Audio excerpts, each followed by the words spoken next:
রাজনীতি দেখেছি, কিন্তু পতিত সেই রাজনীতির ভিত্তি ছিল দুর্নীতি, দুঃশাসন ও দুর্বৃত্তায়ন। অন্যদিকে জনগণের ভোটে বিএনপি যদি সরকার গঠন করে, আপনারা দেখতে পাবেন আমাদের 31 দফার আলোকে জনগণের ক্ষমতায়ন ও অংশীদারিত্বের রাজনীতি।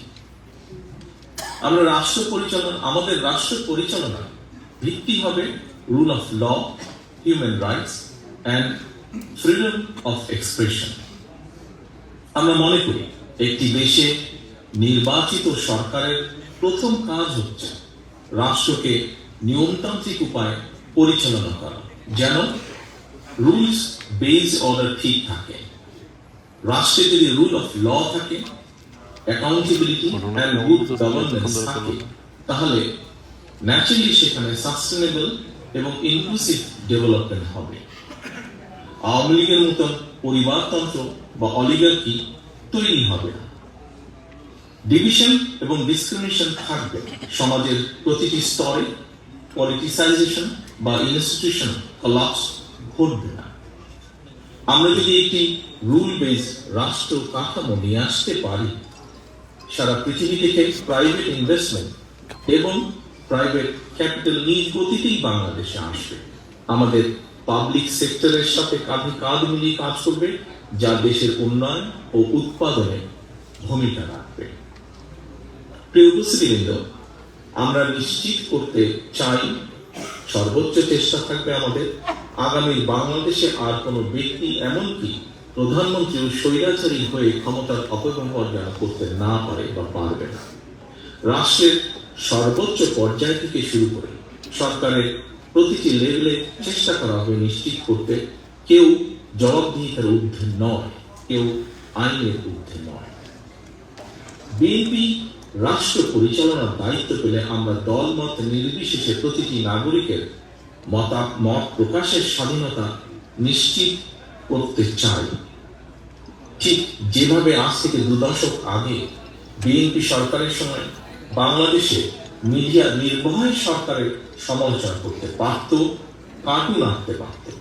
আপনাদের অনেকেরই নিশ্চয়ই মনে আছে, তৎকালীন প্রধানমন্ত্রী বেগম খালেদা জিয়া এবং আমাকে নিয়ে মিডিয়ার একাংশ ভিত্তিহীন সংবাদ পরিবেশন করেছিল, media trial and propaganda campaign করেছিল। কিন্তু আমরা তার প্রতিদানে কোনো মিডিয়ার কণ্ঠরোধ করিনি কিংবা কাউকে হেনস্থা করার চেষ্টাও করিনি। আমরা চেষ্টা করিনি কোনো সম্পাদককে জেলে পাঠানো। গত 16 বছরে আমার নিজের, আমার দলের এবং গণতন্ত্রের পক্ষের শক্তি তথা আপনাদের অনেকের freedom of speech, freedom of expression and freedom of association সম্পূর্ণভাবে হরণ করা হয়েছিল।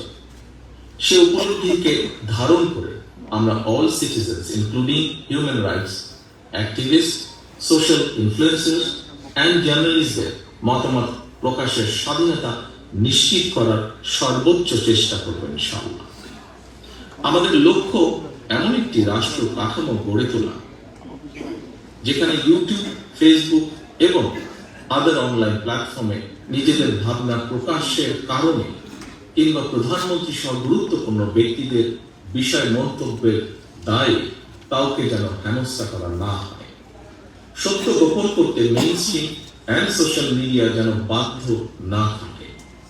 তেমন মিথ্যা তথ্য দিয়ে সেটি প্রচারেও সরকার কাউকে চাপ দেবে না।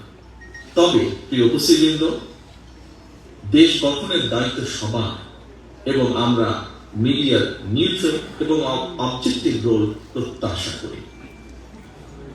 Extrajudicial killing, enforced disappearance, excessive use of force, politically motivated trial, mass arrest without warrant, and gross human rights violation যে ভয়ের সংস্কৃতি গত 16 বছরে গড়ে উঠেছিল, জনগণের ভোটে নির্বাচিত বিএনপি সরকারের সর্বোচ্চ চেষ্টা থাকবে সেটি নির্মূল করার জন্য। Universal declaration of human rights এর অনুসারে আমরা নিশ্চিত করার চেষ্টা করব প্রতিটি নাগরিকের মানবিক ও মৌলিক স্বাধীনতা। উপস্থিত সম্মানিত সুধীবৃন্দ, ক্ষমতার পরিবর্তন মানে কেবল একটি দল থেকে অন্য দলের কাছে রাষ্ট্রের ক্ষমতা হস্তান্তর নয়, বরং ক্ষমতার পালা বদলে এমন একটি রাজনৈতিক সংস্কৃতির সূচনা হওয়া উচিত যেখানে সমাজের পরিবর্তিত অবস্থা ও জনগণের আকাঙ্ক্ষার প্রতিফলন থাকবে বা দেখা যাবে। ফ্যাসিবাদের পতনের পর গত 3 মাসে বিএনপির জাতীয় নেতৃবৃন্দ এমন অনেক উদ্যোগ গ্রহণ করেছেন যাতে রাজনীতিতে আধুনিকায়নের উন্মেষ ঘটে। সেই সব উদ্যোগকে তারুণ্যের উদ্দীপনায় দেশ জুড়ে প্রতিপালন করেছে বিএনপির তৃণমূল। ফলে আপনারা দেখেছেন অতীতের মতোই কিভাবে বিএনপির নেতাকর্মীরা বন্যার সময় সর্বোচ্চ সাংগঠনিক শক্তি ও সাহায্য নিয়ে জনগণের পাশে দাঁড়িয়েছে। গণ অভ্যুত্থানে শহীদ ও আহত পরিবারগুলোকে আন্তরিক সহায়তা প্রদানের চেষ্টা করেছে। জনদুর্ভোগ এড়াতে মোটরসাইকেল বহর বা শোভাযাত্রা থেকে নিজেদের বিরত রেখেছে বা রাখার চেষ্টা করছে। পলিটিক্যাল প্রোগ্রাম শেষে অত্র স্থান ক্লিন এবং টাইডি রাখার চেষ্টা করছে। নগরের দেওয়াল থেকে ব্যানার এবং পোস্টারগুলো অপসারণ করছে বা করার চেষ্টা করছে। ত্বরান্বিত করার চেষ্টা করছে জনসম্পৃক্ত এবং সমাজ বান্ধব রাজনীতিকে। আপনাদের নিশ্চয়ই মনে আছে শেখ হাসিনার 16 বছরের শাসন আমলে আওয়ামী লীগের নেতাকর্মীরা সীমাহীন খুন, হামলা, ধর্ষণ ও চাঁদাবাজির মতন অপরাধে জড়িয়ে পড়লেও দলীয়ভাবে তাদের শাস্তি দেবার কোনো ইতিহাস নেই বললেই চলে। সাম্প্রতিক ঘটনাবলী থেকে দেখা যায় 1,500-এরও অধিক গণতান্ত্রিক মানুষকে গণ অভ্যুত্থানে হত্যা করার পরেও আওয়ামী লীগের কোন নেতার কোন অনুতাপ, অনুশোচনা বা আত্মসমালোচনার নজির নেই। অপরদিকে আমরা সবাই জানি বিএনপির 60 লক্ষ নেতাকর্মীর বিরুদ্ধে মিথ্যা মামলা রয়েছে, সেই সময় দেওয়া হয়েছে। তারপরেও এত বিশাল সংগঠনের নাম ব্যবহার করে কেউ বিচ্ছিন্নভাবে কোনো অপরাধে জড়িত হলে তা জানা মাত্রই আমরা দ্রুত সাংগঠনিক ব্যবস্থা গ্রহণ করেছি। 5ই আগস্টের পরে দেশে ল অ্যান্ড অর্ডার সিচুয়েশন ভেঙে পড়েছিল, ছিল পুলিশের অনুপস্থিতি। সেই সময় দলীয়ভাবে বিএনপি সাধারণ মানুষের পাশে দাঁড়িয়েছে, দেশকে আগলে রাখার চেষ্টা করেছে, নিশ্চিত করার চেষ্টা করেছে জননিরাপত্তা এবং রাষ্ট্রের স্থিতিশীলতা। প্রতিহিংসার রাজনীতিতে না জড়িয়ে সহিংসতাকে প্রতিহত করেছে এবং সহ অবস্থান নিশ্চিত করেছে। প্রিয় উপস্থিতিবৃন্দ, ফ্যাসিবাদের দোষকদের ঠেকাতে পুজোর সময় বিএনপির নেতাকর্মীরা মন্দির ও উপাসনালয় পাহারা দিয়ে হিন্দু, খ্রিস্টান, বৌদ্ধ সহ সকল মানুষের সুরক্ষায় পাশে দাঁড়িয়েছে। ধর্ম, বর্ণ কিংবা ভৌগোলিক আদর্শ অবস্থানে নির্বিশেষে প্রত্যেক নাগরিক যেন তার ধর্মীয়, রাজনৈতিক, সাংস্কৃতিক ও সামাজিক অধিকার বিনা বাধায় উপভোগ করতে পারে, সেই লক্ষ্যেই মুক্তিযোদ্ধারা লাখো প্রাণের বিনিময় বাংলাদেশ স্বাধীন করেছে। তাই স্বাধীন বাংলাদেশেও তথাকথিত সংখ্যালঘু হিসেবে আমরা কাউকেই বিবেচনা করি না। প্রতিটি নাগরিকের সমান অধিকার ও নিরাপত্তা নিশ্চিত করাই বিএনপির নীতি। এই বাংলাদেশী জাতীয়তাবাদের আদর্শই বিএনপির রাজনীতি। আমরা বিশ্বাস করি ধর্ম, দল ও মত যার যার, তবে অবশ্যই রাষ্ট্র সবার। সম্মানিত অতিথিবৃন্দ, আজ আমরা 31 দফার আলোকে যে আলোচনা এখানে করেছি তা নতুনভাবে সংজ্ঞায়িত করবে বাংলাদেশের আর্থসামাজিক উন্নয়নকে। আকাঙ্ক্ষা আলো দেখাবে পরিবর্তনকামী গণমানুষকে। রাষ্ট্র কাঠামো মেরামতের এই রূপরেখা তৈরি হয়েছে শহীদ রাষ্ট্রপতি জিয়াউর রহমানের 19 দফা, দেশনেত্রী বেগম খালেদা জিয়ার ভিশন 2030, বিএনপির জনসম্পৃক্ততা এবং রাজনৈতিক অভিজ্ঞতার আলোকে প্রথমে প্রদত্ত 27 দফার উপর ভিত্তি করে, যা পরবর্তীতে যুগপৎ গণতান্ত্রিক আন্দোলনের শরীক সকল রাজনৈতিক দলের ঐক্য মতে 31 দফায় পরিণত হয়। বর্তমানে দেশে আলোচিত প্রায় সব সংস্কার প্রস্তাবই আমাদের এই 31 দফায় অন্তর্ভুক্ত রয়েছে। তবে আমি সংস্কারের উদ্দেশ্যে বলতে সেটি বুঝি যে সংস্কারের মাধ্যমে সংবিধানের কয়েকটি বাক্যের পরিবর্তন নয় শুধুমাত্র, বরং মানুষের ভাগ্যের পরিবর্তন হবে। অর্থাৎ একজন মানুষের রোজগারের ব্যবস্থা হবে, তার ও তার পরিবারের আর্থ-সামাজিক নিরাপত্তা ও সঞ্চয় নিশ্চিত হবে। আমি সংস্কার বলতে সেটিই বুঝি যা কর্মসংস্থানের মাধ্যমে প্রতিটি নারী ও পুরুষের বেকারত্বের সমস্যার সমাধান করবে, যে সমস্যা নারীদের সম্মান, স্বাধীনতা ও ক্ষমতায়ন নিশ্চিত করবে, যে সংস্কার সকল মানুষের জীবনের সুরক্ষা নিশ্চিত করবে, যে সংস্কার দেশের সন্তানদের আধুনিক শিক্ষা ও নৈতিক মূল্যবোধ গঠন করবে, যে সংস্কার মানুষকে কাঙ্ক্ষিত স্বাস্থ্য সেবা দেবে, যে সংস্কার বাজারে নিত্য প্রয়োজনীয় দ্রব্যের দাম স্থিতিশীল রাখবে। আমি সংস্কার বলতে সেটিই বুঝি যা কৃষক, শ্রমিক সহ সকল কর্মজীবী মেহনতি মানুষের ন্যায্য ও প্রাপ্য মজুরি নিশ্চিত করবে। প্রিয় উপস্থিতিবৃন্দ, বাংলাদেশের স্বৈরাচারী ব্যবস্থা যেন আর পুনরাবৃত্তি না ঘটে সেটি নিশ্চিত করতে বিএনপি সংবিধানে এমন ব্যবস্থা রাখতে চায় যাতে কেউ পরপর দুবারের বেশি প্রধানমন্ত্রী হতে না পারে। আমরা আইন, বিচার ও নির্বাহী বিভাগের মধ্যে ক্ষমতার ভারসাম্য রাখতে চাই। রাষ্ট্র পরিচালনায় সমাজের জ্ঞানী গুণীদের প্রতিনিধিত্ব এবং অংশগ্রহণ নিশ্চিত করতে দ্বিকক্ষ বা বাইক্যামেরাল পার্লামেন্ট সিস্টেম প্রবর্তন করতে চাই। আমাদের লক্ষ্য তরুণ ও বেকারদের জন্য কর্মসংস্থান, আর কর্মসংস্থান না হওয়া পর্যন্ত যোগ্যতা অনুযায়ী বেকার ভাতা প্রবর্তন। আমরা নিশ্চিত করতে চাই সর্বস্তরে নারীর অংশগ্রহণ, তৃণমূলের ক্ষমতায়ন এবং আবারও ঐতিহাসিক খাল কাটা কর্মসূচির বাস্তবায়ন।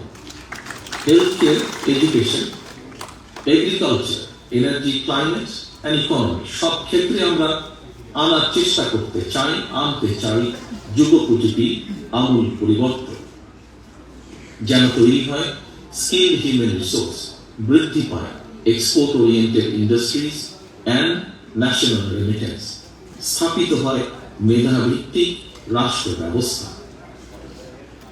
Decentralisation of power, universal health coverage, fair pricing for farmers and producers, need-based education and multilingual training, multi-modal communication system, housing facilities and social benefits for all.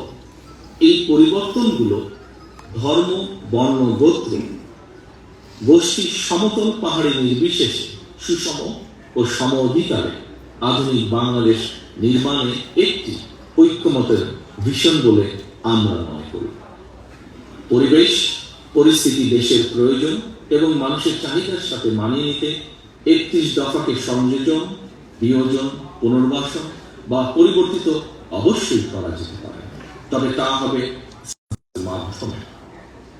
সময়ের সাথে এই ৩১ দফায় একদিন আমাদের দীর্ঘমেয়াদী লক্ষ্য তথা সুখী ও স্বনির্ভর বাংলাদেশ অর্জনের দ্বার করবে বলে ব্যক্তিগতভাবে আমি বিশ্বাস করি, যা বিশ্ব মানচিত্রে পরিচিত হবে কৃষিতে স্বয়ংসম্পূর্ণ, শিল্পায়নে সাফল্য মণ্ডিত, অর্থনীতিতে গতিশীল, মানব সম্পদ সমৃদ্ধ এবং সামাজিকভাবে ঐক্যবদ্ধ একটি প্রগতিশীল রাষ্ট্র হিসাবে। সম্মানিত অতিথিবৃন্দ, বিএনপির একজন কর্মী হিসাবে আমি বিশ্বাস করি রাজনীতির মূল উদ্দেশ্য কেবল ক্ষমতায়ন নয়, বরং রাষ্ট্রীয় উন্নয়ন এবং জনগণের অভিপ্রায়ের বহিঃপ্রকাশও এর একটি অবিচ্ছেদ্য অংশ। আজকে আমরা যারা এখানে সমবেত হয়েছি, দেশে বিদেশে আমরা যারা বাংলাদেশের উন্নয়ন নিয়ে সবসময় ভাবি, আমাদের গড়ে তুলতে হবে একটি inclusive, liberal and Democratic Bangladesh. আমাদের সবাইকে এক হয়ে এগিয়ে যেতে হবে বহু দূরে। এই অগ্রযাত্রার গতি হবে ফাস্ট বাট স্টেডি, লক্ষ্য হতে হবে সুনির্দিষ্ট। জাতীয় ঐতিহ্য ও অতীতের ভালো অর্জনগুলোকে ধারণ করে আমাদের চেতনা এবং দায়বদ্ধতাকে হতে হবে ভবিষ্যৎমুখী। গণতান্ত্রিক ধারার রাষ্ট্র পরিচালনায় আবদ্ধ থাকলে চলবে না। শুধু আমাদের উৎসাহ দিতে হবে আধুনিকতাকে, বরণ করে নিতে হবে অভিনবত্বকে, সামনের দিকে দৃষ্টিপাত করে আলিঙ্গন করে নিতে হবে সমাজের বিভিন্ন শ্রেণী পেশা মানুষের চিন্তাধারাকে, যা পরবর্তীতে পরিবর্তন করবে রাজনৈতিক সংস্কৃতিকে। আপনাদের সকলকে আমার বক্তব্য ধৈর্য সহকারে শোনার জন্য ধন্যবাদ জানিয়ে পরিশেষে আমি বলতে চাই, গত 16 বছর ধরে এবং জুলাই আগস্টের অভ্যুত্থান যারা ফ্যাসিবাদ বিরোধী আন্দোলনে সম্পৃক্ত ছিলেন, গণতন্ত্রের পক্ষের প্রতিটি ব্যক্তি, দল, সংগঠন ও গোষ্ঠী তাদের সকলের আত্মত্যাগের যথাযথ স্বীকৃতি দিয়ে প্রতিটি শ্রেণী পেশার মানুষের অংশগ্রহণমূলককে সম্মান জানিয়ে লুণ্ঠিত ভোটের অধিকার ফিরিয়ে এবং জনগণের ম্যান্ডেট নিয়ে একটি সত্যিকার গণতান্ত্রিক বাংলাদেশ প্রতিষ্ঠা করাই আমাদের সমন্বিত অগ্রাধিকার। আপনাদের সকলের সুস্থতা কামনা করে আমার বক্তব্য শেষ করছি। আল্লাহ হাফেজ। বাংলাদেশ জিন্দাবাদ।